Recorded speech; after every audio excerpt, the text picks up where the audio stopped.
My name is Julia Alberga and I'm a service designer and UX researcher. My company name is called Radical Research.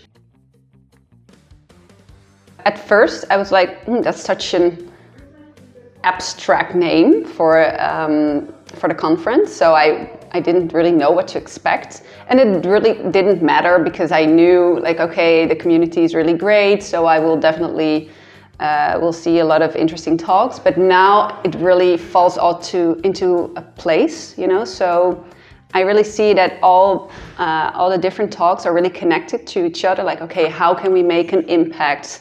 What is the change we make? What kind of methods do work? Actually, we as service designers can make that change with the work that we do, and that design is really a powerful tool, and that we should honor that and also be humble about it. Like, okay, we have a huge impact, and we should really be careful what we're doing.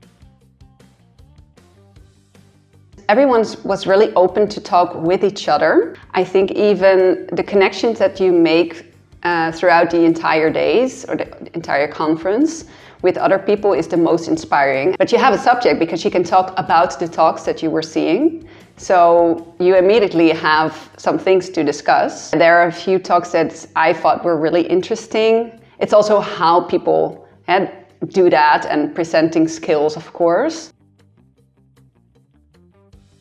I'm an accredited member, and that actually means that you went through a certain process and that you know about tools and methods, but I guess all members have, but that you can also address them and teach them to other people. I do find it really interesting to be, you know, part of this community and to learn from other people, and that I can also use my own skills and to make the community even bigger. You know, so that's really powerful, because in my work as a designer and as a researcher, of course, I also teach other people, but they're not designers per se, you know. So now it's really different. So you have to step up your game a little bit because you're telling other service designers about your skills. So it really takes a lot, but I find it to be really interesting. So you have to look for inspiration and to connect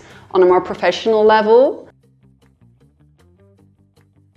I would encourage other members to just apply. I'm not saying like everyone can be an accredited member, but it's not like, oh, you have to have like 20 years of experience or whatever. Yeah, it is something that you have to take seriously, and you have to go through a certain process, but you also learn from the process itself. At least I found that to be really interesting to talk about my experiences and my skills. So I would encourage other people, because there's so much knowledge. I found out actually during this conference that there were 25,000 members. Like altogether, you have so many amazing knowledge. Yeah, I would only, you know, suggest to share that even more and to bring that to the table.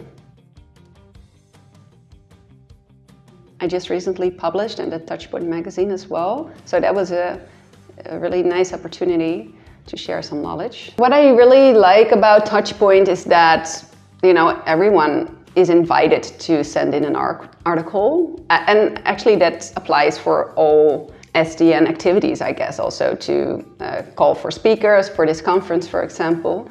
And it's really a work in process, so you get to talk with the committee about the Touchpoint article that you send in to make it even stronger. So it's not like yes or no, but actually, okay, this is a really nice subject and maybe we can work with that, you know, tell us more about it.